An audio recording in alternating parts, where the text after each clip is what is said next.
네, 안녕하세요. 프루츠 투자자문 이선철입니다. 오늘은 저희 새로 합류한 맹효준 매니저하고 제가 뭐 교육도 하고 여러 가지 이제 좀 지금 신규 매니저들하고 지금 얘기를 많이 하고 있는데 좋은 제가 봤을 때 괜찮은 인사이트를 가지고 투자에 바로 적용할 수 있는 이제 한국 주식을 가지고 하는 이제 퀀트 투자에 대해서 이제 맹효준 매니저가 최근에 칼럼을 아주 좋은 거를 썼어요. 그래서 이제 그거를 간략히 소개해드리고 왜 이제 이런 지금과 같은 시장 상황에서 이렇게 투자하면 향후 초과 수익을 기대할 수 있을지에 대해서 조금 간략하게 설명드리고 또 자세한 거는 저희 프루팅에 들어오셔가지고 보실 수 있게 그런 영상을 찍으려고 합니다. 네, 뭐 좀 간단히 소개해 주시죠. 네, 안녕하십니까. 프루츠 투자자문 맹효준 매니저입니다. 오늘 이렇게 영상을 키게 된 이유는 혹시 모를 그 하락장에서 우리가 어떻게 하면 시장 초과 수익을 낼 수 있는가 이런 전략에 대해서 좀 말씀드리기 위해서 이렇게 인사드리게 되었습니다. 네, 계속 하시면 돼요. 그러면 일단 차트 제가 한번 영상 자료 하나 보여드리겠습니다. 물론 지금 현재 뭐 은행 파산 그리고 뭐 스티키한 인플레이션 등 이제 증시가 안 좋을 수 있는 그런 사건들, 이벤트들이 발생되고 있는데 일단 제가 오늘 조금 중점적으로 드리고 싶은 지표는 바로 마켓 브레스입니다. 지금 이거는 지금 2006년도부터 2022년도까지 그 마켓 브레스와 그 지수와의 이런 관계성을 보여주는 지표인데요. 저희 프루팅에서 많이 다뤘었죠, 마켓 브레스에 대해서는. 네, 그래서 유의해야 된다고. 간략하게 설명을 하자면 이 지수와 이 마켓 브레스가 서로 디커플링 될 때, 즉 소수의 종목이 지수 전체의 상승을 견인하는 지수가 이제 소수의 종목이 그 지수를 견인하는 그 상황의 특정 임계치를 넘어섰을 때 지수 전체가 하락을 했다. 그런 거를 이제 시각적으로 보여주는 자료입니다. 쉽게 말하면 아무튼 지수 증시가 상승하는데 그 개별 종목들이 그 뭐 S&P나 나스닥을 구성하고 있는 개별 종목들이 200이평선 위에 있는 게 얼마나 되느냐, 그죠? 그걸 네, 마켓 브레스라고 할 수 있는데 증시가 상승하는 와중에 마켓 브레스가 빠지는 것 같으면 모양새가 나타나면 그 뒤에는 보통 이제 증시의 급락이 이루어지더라라는 얘기라고 볼 수 있겠죠. 네, 맞습니다. 그럼 한마디로 최근도 어떻게 보면 지수가 상승하는 과정에서 마켓 브레스는 반대로 좀 빠지는 현상이 나타나고 있다. 예, 맞습니다. 그 얘기를 하시려는 그래서 거. 여기 이렇게 보시면 이렇게 23년도 1분기 이렇게 지수 상승, 나스닥 상승이 이렇게 발생을 하였습니다. 근데 반면에 이거는 이제 나스닥 마켓 브레스인데요. 이렇게 또 1분기에 이렇게 하락하는 이런 모습을 보였습니다. 그래서 이것을 근거로 조금 하락장에 대응해야 되지 않나, 아니면 어느 정도 경계를 해야 되지 않나 라는 그런 투자 전략을 가지고 있어야 될 것 같습니다. 근데 이것만을 근거로 하실 필요는 없고 지금 아무튼 워낙 많은 분들이 이제 시장에 대한 리세션을 예상하고 좀 전망은 하는 거는 아주 공통적이기 때문에 꼭 마켓 브레스만 가지고 얘기를 하는 건 아니고 뭐 지금 다들 아시겠지만 시장이 굉장히 좀 최근에 좀 우려가 많죠. 근데 오히려 너무 다 우려를 하니까 사실은 오히려 반등할 수 있지 않을까 뭐 그렇게 보이는 측면도 있는데 어쨌든 향후 주식시장이 좀 특히 미국 같은 경우 좀 하락을 할 것 같다라고 예상이 되는 그런 지점 중에 이제 마켓 브레스는 이제 하나의 포인트인데 어쨌든 뭐 그럴 수 있다라는 걸 보여주시려고 지금 그 중에 마켓 브레스를 가지고 오신 것 같아요. 그죠? 네네. 그럼 계속 설명 주시면 될 것 같습니다. 네, 다음 차트 보여드리도록 하겠습니다. 지금 앞에 대표님 말씀해 주신 것처럼 지금 증시 하락을 좀 불러일으킬 만한 지금 이벤트들이 굉장히 많습니다. 그렇다면 이제 과거 미국 시장에서 어떤 경기 침체가 왔을 때, 뭐 증시에 어떤 스트레스가 왔을 때 어떤 주식들이 조금 방어를 하고 시장을 조금 아웃퍼폼 했느냐 또 관련된 또 차트를 갖고 왔습니다. 이거는 바로 이제 변동성이 낮은 주식과 이제 하락장일 때 모멘텀에 대한 상관관계를 나타낸 그래프인데 이렇게 보시면 지수가 미국 증시가 좋지 않을 때마다 이렇게 저변동 주식들이 상관관계가 올라가는 것을 확인할 수 있었습니다. 그래서 이것을 통해서 한국장에서도 증시가 안 좋을 때 좀 저변동성 주식들이 좋지 않을까 하는 생각으로 제가 이렇게 투자 전략을 좀 만들어 봤습니다. 사실 뭐 저변동 주식 한마디로 뭐 그냥 쉽게 말하면 가치주라고 할 수도 있고 아니면 뭐 저평가되어 있는 가치주라든지 저변동 이렇게 생각하면 아니 그런 주식이 보통 하락장에서는 당연히 평소에 좀 변동이 덜 했으면 덜 깨지지 않겠냐 이거는 굉장히 커먼 센스잖아요. 네, 맞습니다. 근데 그렇게 할 거면 사실 무슨 의미가 있느냐 그죠?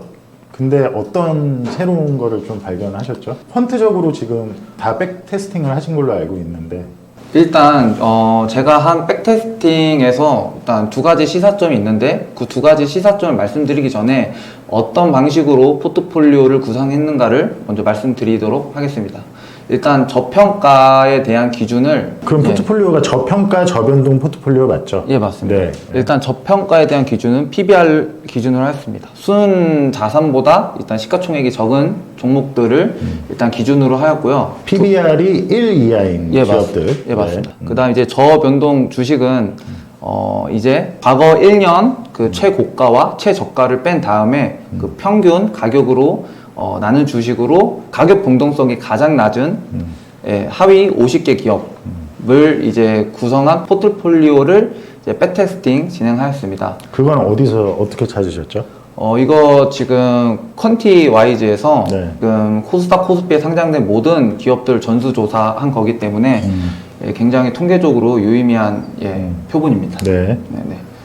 그래서 지금 여기서 이런 식으로 저평가 저변동 포트폴리오를 구축했을 때 어떤 이 연구 결과가 어떤 시사점을 두느냐에 대해서 말씀을 드리자면 첫 번째 우리가 이제 보통 하락장에서 대형주가 안전하다라는 그런 좀 통념을 깨는 결과가 나왔습니다. 그래서 이거는 제가 또 말씀드리도록 하겠습니다. 그 두 번째는 이런 저변동성 주식, 우리가 보통 이제 좀 재미없다고 생각하는 주식들이 오히려 시장이 하락 후 회복할 때 시장을 굉장히 아웃퍼폼 하더라. 자, 그러면 첫째는 저평가 저변동 주식인데 이게 하락장뿐만 아니라 하락 후 회복하는 단계에서도 저변동 주식들이 더 좋았다.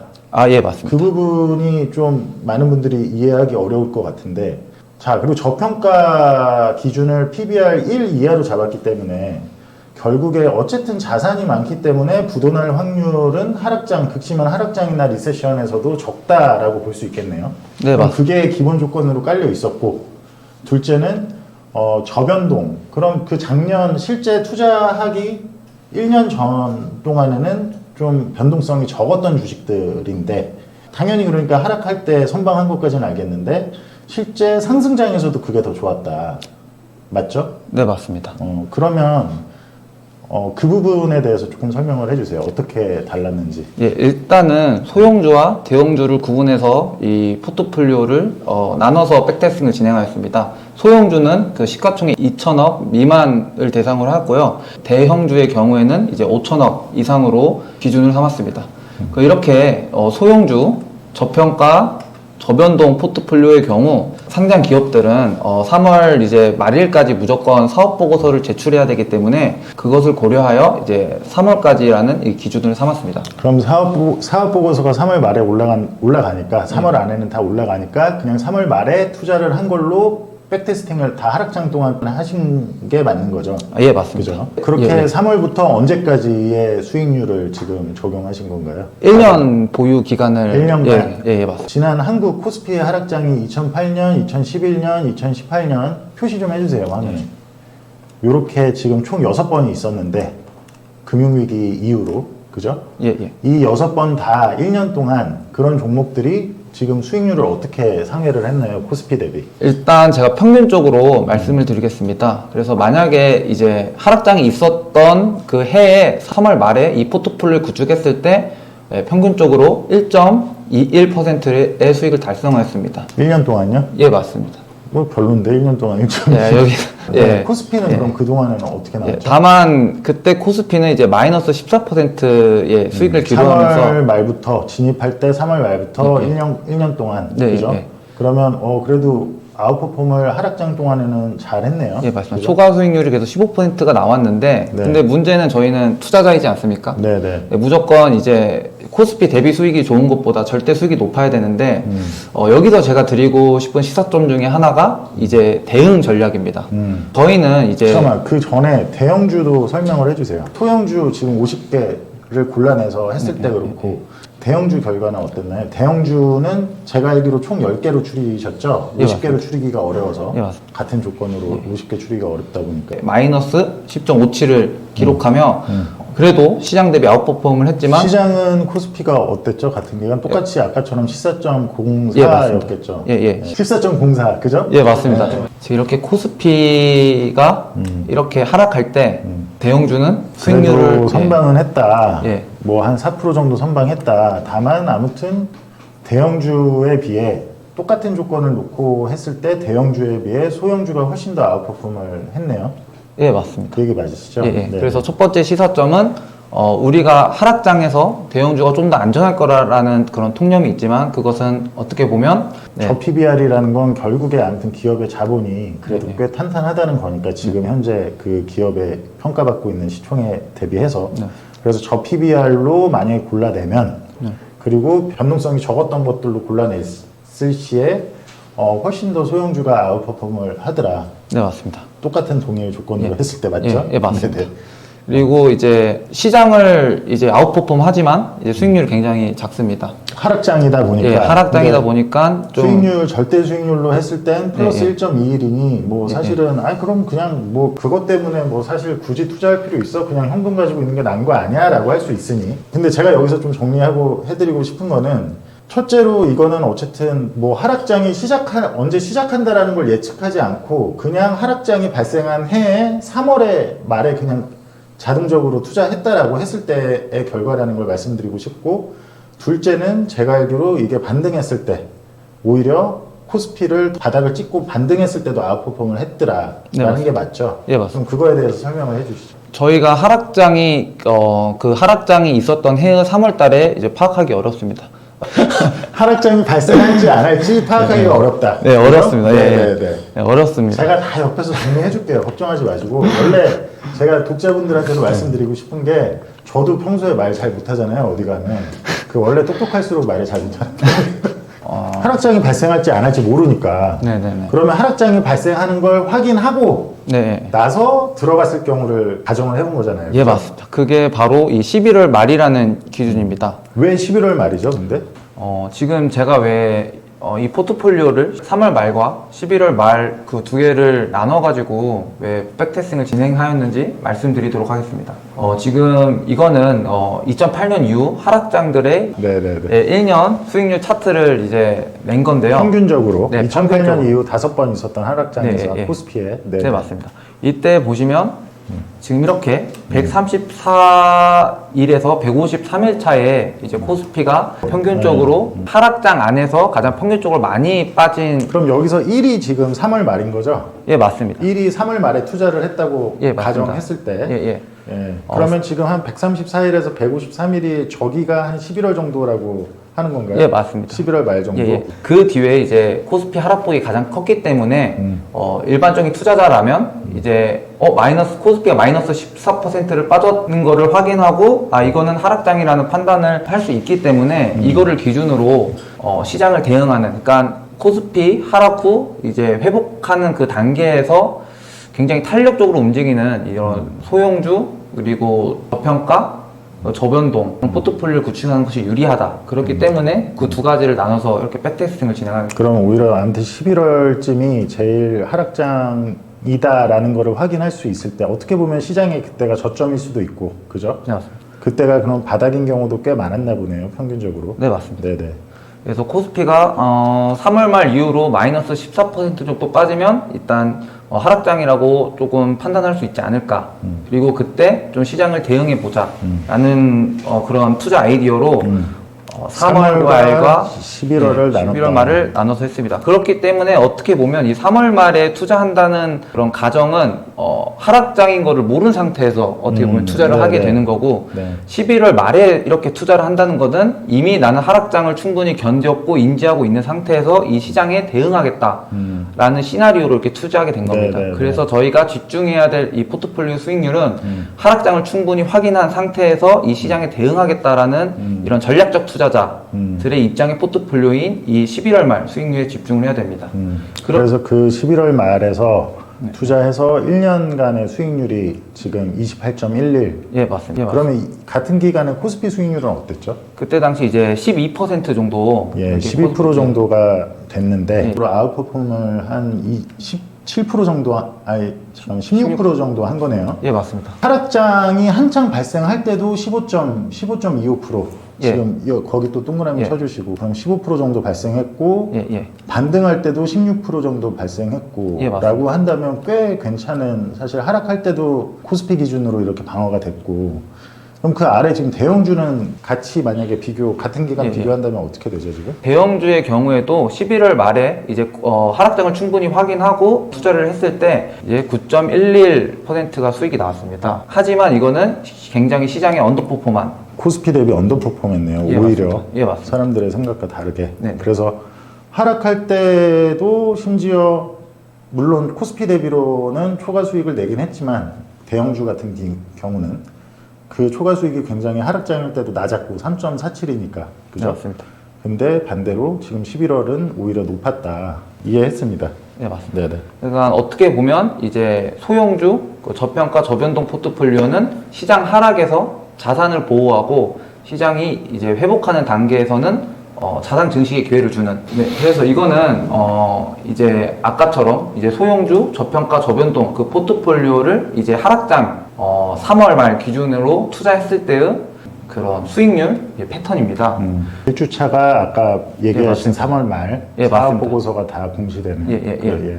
그리고 이거는 이제 104주차니까 이제 2년의 이제 수익률 이제 추이를 이제 2년 동안. 예, 그럼 맞습니다. 1년이 아니라 2년 동안도 꽤 괜찮네요. 네, 맞습니다. 계속 올라가네. 예, 맞습니다. 오히려 회복되는 과정에서는 저변동이었던 게 오히려 긍정적인 고변동으로 바뀐다라고 할 수 있겠네요. 예, 맞습니다. 이 백테스팅 결과로서는. 네, 맞습니다. 그래서 이렇게 보면 하락장에 말씀해 주신 것처럼 과거에 이제 저변동이 앞으로에도 저변동으로 이어지지 않고 오히려 이제 시장이 회복하고 정상 단계로 갈수록 그 수익률이 이제 좀 더 탄력적으로 움직이는 모습을 볼 수 있는데요.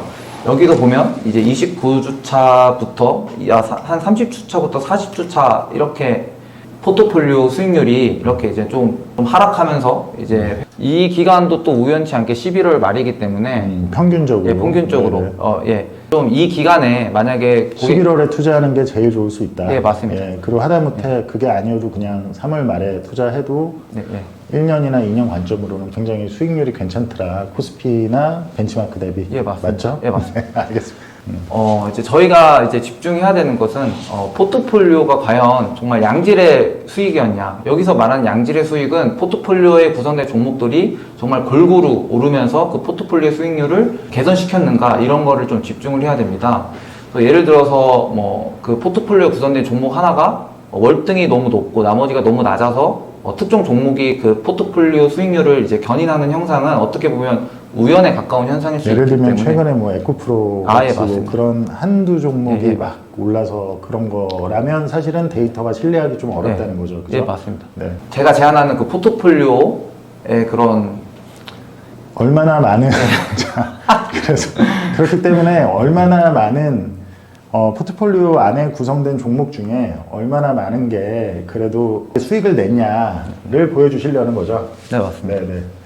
네, 그래서 뭐 자세한 거는 프루팅에 와서 저희 저기 매니저가 한 칼럼을 보시면 되는데, 어쨌든 마지막 페이지도 지금 제가 보니까 11월에 진입했을 때 구성 종목 50개, 소형주 저평가 저변동 50개 중에 거의 한 63% 정도가 크게 수익을 오히려 많이 냈더라. 그러니까 한두 종목으로 인해서 이제 그렇게 되는 게 아니더라라는 얘기인 것 같고, 3월에 진입했을 경우에도 코스피 대비 크게 아웃퍼폼 할 수 있었던 이유는 그래도 거의 40%에 가까운 39% 정도가 그죠? 그 네, 얘기 맞아요. 맞죠? 39% 네. 정도가 그 수익을 내더라. 그러다 보니까 그 수익 비중이 하락보다 좀 더 많이 크다 보니 심지어 뭐 평균적으로 한 그래도 코스피를 크게 아웃퍼폼을 한 거죠. 하락장 때도.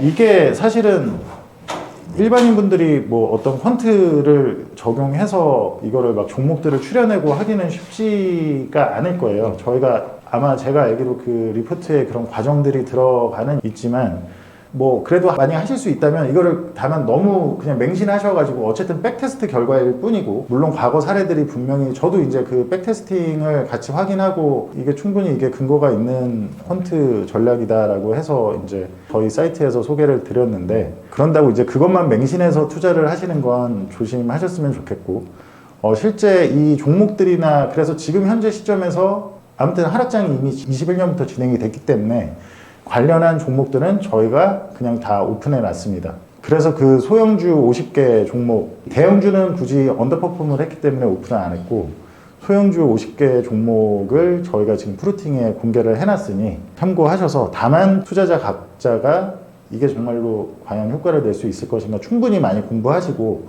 저희는 이제 이런 백테스팅 검증 결과와 이걸 기반으로 한 퀀트 기법을 알려드린 거기 때문에 충분히 검증하시고 더 공부하셔서 만약에 이게 내 투자 방식에 맞겠다라고 생각하시면 참고를 하셔서 하시면 좋을 것 같아요. 그리고 특히 저희가 뭐 다들 아시겠지만 원래 전문 리서치 이제 유료 이제 일정 비용을 내시고 구독을 하셔야 되지만 현재는 일시적으로 무료로 오픈이 되어 있으니 지금 오셔서 보시면 맹효준 매니저가 실제 어떻게 이런 검증을 했고 종목들이 그래서 어떤 종목들이 지금 유효한지 그리고 이제 그런 과정들이 굉장히 상세하게 들어가 있으니 그거를 참고 바로 확인하실 수 있다라고 말씀을 드리면 될 것 같습니다. 네, 뭐 또 얘기하고 싶은 거? 예, 지금 아마 프루팅 그 사이트에 올라가 있는 종목들이 이제 22년도, 23년도 그 포트폴리오가 이제 올라가 있을 텐데 그 해당 포트폴리오는 그 컨티와이즈를 통해서 코스피 코스닥 상장된 모든 기업들을 전수조사한 거기 때문에 굉장히 가치 있는 포트폴리오. 네, 아니 저도 사실은 제가 웬만하면 막 뇌피셜 이런 거는 사실 특히 제가 매니저들 교육 요새 많이 시키고 이렇게 봐주고 하면서 뇌피셜인 것들은 절대 프루팅에 발행을 하지 않고 이 친구들이 뭐 다 실력이 있고 다 나름 자기 그 분야가 있지만 그러지 않는데 이거는 제가 근접하게 백테스팅을 저도 검증을 하고 해봤는데 좀 더 지켜보고 진짜 이게 괜찮다 싶으면 저희의 하나의 전략으로 또 출시를 할 수 있을 만큼 제가 봤을 때는 꽤 괜찮았어요. 그리고 미국 주식 같은 경우는 사실 애초에 저희 하우스 뷰가 좀 고평가돼 있다라고 보는 반면에